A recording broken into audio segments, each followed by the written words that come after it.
Going to Florida, Alex Smith.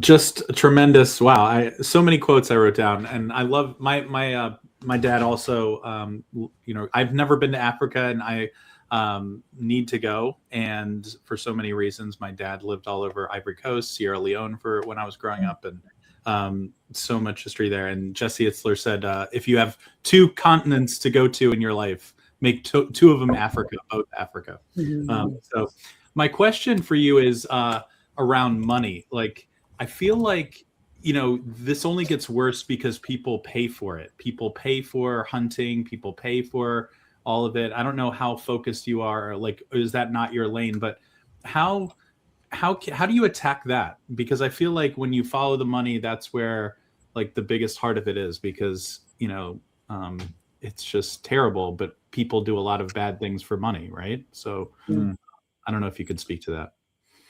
So, I mean, like on the organized crime side, so the illicit wildlife trade poaching, side, yeah, and hunting, yeah, that's right. A tusk in someone's trunk. You proud I said the word trunk instead of boot?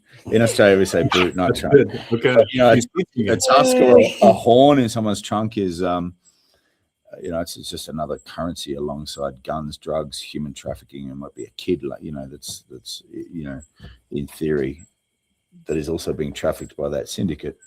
So this is high stakes game. If you walk too high up the food chain, you start walking into politics as well. It's good. You got to be very careful. You got to know when you're getting too good at your job as well, or know when to hand it over to another agency or organization that specializes in exactly that. From the hunting side, I mean, when I say trophy hunting, this is like a legalized form of hunting, of which the US is one of the biggest customers in the world. But the argument, as I was saying, the argument doesn't matter. It is as an industry, it's walking itself off a cliff. And the more that it goes into this abyss, the more corners that people are willing to take, which in itself is accelerating the direction of the industry.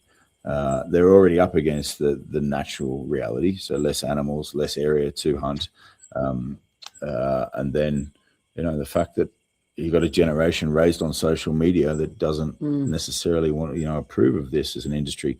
It doesn't matter.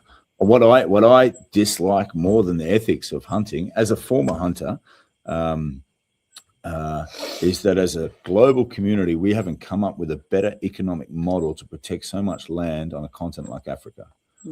If so many people hate hunting, and fucking what? You can't just click dislike on a fucking social media platform and go, oh, this is bad. You've got to be able to say, well, what are we going to do if we get rid of this thing here? How do we deal with the what next? And that's, whether people are voting for it or clicking like or whatever, that's what we're doing. We're the what next. It's a good answer.